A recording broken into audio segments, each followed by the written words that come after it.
សួស្តីបងប្អូនទាំងអស់គ្នាថ្ងៃនេះយើងនឹងបន្តសាច់រឿង The Boy Update យើងជាបន្តទៀតតែជាដំបូងអ្នកដែលមិនទាន់បានជួយ Subscribe សូមជួយ Subscribe មក Channel ខ្ញុំម្នាក់មួយមកដើម្បីខ្ញុំមានទឹកចិត្តដើម្បីធ្វើរឿងនេះបន្តទៀតឲ្យបងប្អូនទាំងអស់គ្នាទស្សនាអូខេយើងចាប់ផ្ដើមរឿងនេះដូចតទៅភាគនេះក៏កាត់មកដល់សុកកំពុងតែអង្គុយឈរប្របាក់ចិត្តអីចឹងអង្គុយសង្ចេញចិត្តហើយចិត្តចុះគិតឡើងគាត់ក៏ចាប់ផ្ដើមគិតទៅដល់ហេតុការណ៍មួយគឺគាត់សម័យខ្លួនឯងណាគាត់ថាជាអូនប្រហែលជាគេត្រូវគេចាប់ហើយគេសម្លាប់បាត់ហើយធ្វើឲ្យគាត់នឹងគាត់ភ្ញាក់ផ្អើលមែនទែនទីបំផុតគាត់ក៏យកដៃគាត់នឹងទះកាភ្លៀងខ្លួនឯងដល់និយាយថាកុំគិតអីឈួតអញ្ចឹងមិនតាន់ដល់ពេលដែលយើងមិនតាន់អាចគិតចឹងបានទេយើងត្រូវព្យាយាមស្វែងរកនេះអស់ពីសមត្ថភាពពេលនោះគាត់មានការញ័រដៃញ័រជើងមែនទែនបន្ទាប់មកគាត់ក៏ចាប់ដើមមានគេឆាតមកអញ្ចឹងណាដល់ពេលគេឆាតមកឃើញគេឆាតមកគឺឆាតរូបថតផ្ញើមកឲ្យគាត់គឺផ្ញើរូបរបស់ជាអូនស្ដែងអង្គុយនៅក្នុងសួនមួយអញ្ចឹងណាពេលនោះសុកក៏បានវាយឲ្យកូនផ្ញើទៅឲ្យគ្នាគាត់ទាំងអស់ឲ្យដឹងអញ្ចឹងណាថាយើងបានរកឃើញអ្នកនាងហើយបន្ទាប់មកអ្នកដែលផ្ញើនោះយើងបានកាត់មកដល់បរិះដែលកំពុងហែកប្រព័ន្ធកាមេរ៉ាសុវត្ថិភាពរបស់ទីក្រុងទាំងមូលហើយម្នាក់នោះបងប្អូនបាច់ឆ្ងល់ទេគឺលីខ្សុងហូនោះឯងគាត់បានប្រើប្រាស់សមត្ថភាពរបស់មនុស្សស្លាប់គឺ FBI ហើយរហស្សនាមគឺ Cyber Security Officer អញ្ចឹងគាត់កើតនៅឆ្នាំ1977ហើយស្លាប់ទៅវិញឆ្នាំ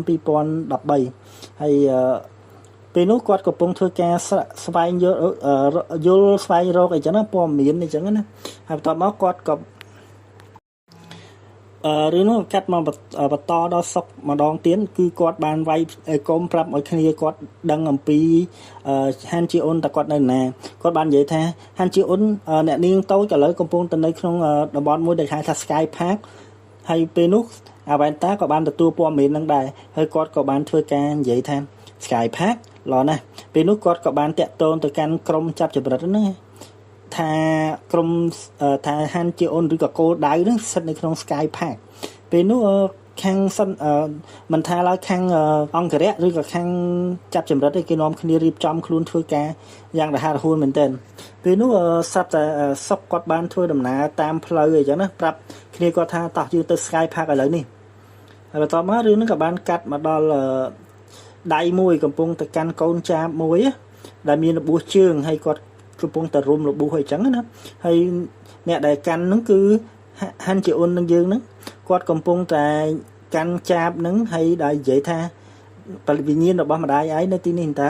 ពេលនោះវិញ្ញាណរបស់ម្ដាយរបស់ចាបហ្នឹងក៏បានធ្វើការហោះឡើងទៅលើមេឃដូចជាពលឺពណ៌សដូចជាកូន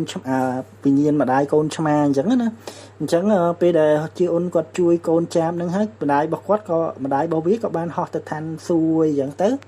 ហើយដែលជាអូនក៏បាននិយាយប្រាប់ខ្លួនឯងថាទីបំផុតខ្ញុំបានធ្វើកិច្ចការមួយទៀតបានសម្រេចទេធ្វើល្អមែនតើខ្ញុំពិតជាមនុស្សល្អអញ្ចឹងណាគេសើខ្លួនគេពេលគាត់កំពុងដើរធ្វើដំណើរដើរនោះស្រាប់តែមានបុរស2នាក់កំពុងតែដើរតាមពីក្រោយហ្នឹងហើយបុរស2នាក់នោះបានមើលឃើញរូបថតរបស់ជាអូនហើយគាត់និយាយថាគោលដៅយើងរកឃើញហើយតាតោះយើងធ្វើការពេលនោះមិនខាងចុងហូក៏បានមើលឃើញរឿងហ្នឹងតាមរយៈ CCTV ដែលគាត់បាន hack នៅក្នុងកុំព្យូទ័រគាត់ដែរអញ្ចឹងណាពេលនោះគាត់ក៏មានអារម្មណ៍ថាគាត់ក៏និយាយថាចុះពួកចង្រៃយកនេះជាណាគេពេលនោះគាត់ក៏ទទួលព័ត៌មានថាពីកងអរិយទាំងអស់គេថាមានបញ្ហាផ្លូវស្ទះគាត់គេអាចទៅផ្ទាន់ពេលវេលាអញ្ចឹងណាពេលនោះក៏ចុងហូក៏មានអារម្មណ៍និយាយថាប្រាប់ខ្លួនឯងថាចង្រៃយកមានបញ្ហាអីគឺផ្លូវស្ទះមែនពេលនោះគាត់ក៏បានទាញសបុតឲ្យធ្វើការរត់គេចអញ្ចឹងណាតែមុននឹងគាត់រត់គេចគាត់បានផ្ញើរូបថតនោះទៅឲ្យសុក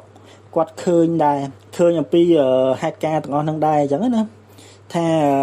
ជាអូនកំពុងតែធ្វើដំណើរតាមសួនហើយក៏មានមនុស្សដើរតាមពីក្រោយអញ្ចឹងណាហើយជាអូនគាត់ដើរគាត់អត់ដឹងរឿងអីទាំងអស់និយាយទៅគាត់ដូចជាមនុស្សដែលនិយាយទៅគាត់អត់ដឹងថារឿងអីកាត់ឡើងហើយគាត់គិតតែពីសុបាយដើរបដើច្រៀងបដើអញ្ចឹងណាពេលនោះគាត់ក៏ដល់ទៅកន្លែងអង្គុយលេងគាត់ក៏អង្គុយលេងអីចឹងណាហើយញ៉ាំក្រែមញ៉ាំអីធម្មតាស្រាប់តែពេលនោះមានដៃមួយមកពីក្រោយដោយមានកណាត់ដាក់ថ្នាំសន្លប់អីចឹងណាហើយយកមកខ្ទប់មុខរបស់ជាអូនហើយធ្វើឲ្យជាអូនស្លាប់អីចឹងទៅក៏យកជាអូនទៅហើយពេលនោះខាង យើងកាត់មកខាងឪពុករបស់ជាអូនវិញគាត់មានការខឹងមែនទែនគាត់មានការបញ្ហាខឹងសម្បាមែនទែនគាត់និយាយថាចំពួកអាចង្រៃយកនោះពួកធ្វើអីសដាក់កូនយើងឆាប់ស្វែងរកវាឲ្យឃើញហើយបើសិនជាមិនអាចយកជាអូនមកឲ្យខ្ញុំវិញទេអត់ទោះឲ្យពួកឯងទាំងអស់គ្នាបានទេឆាប់ទៅយកនាងមកវិញភ្លាមពេលនោះរឿងហ្នឹងក៏កាត់មកខាងសុកវិញសុកគាត់កំពុងប្រឹងបើកឡានហើយគាត់កំពុងលូខឹងសម្បាមែនទែនគាត់ដល់និយាយថាចំអើយផ្លូវនេះក៏ស្ទះយូរម៉េះហើយដល់ពេលនោះគាត់ក៏និយាយថាមើលទៅប្រហែលជាចំណាយពេលយូរដើម្បីធ្វើដំណើរទៅមុខទៀតអញ្ចឹងណាពេលនោះក៏ពេលដែលសុកកំពុងតែ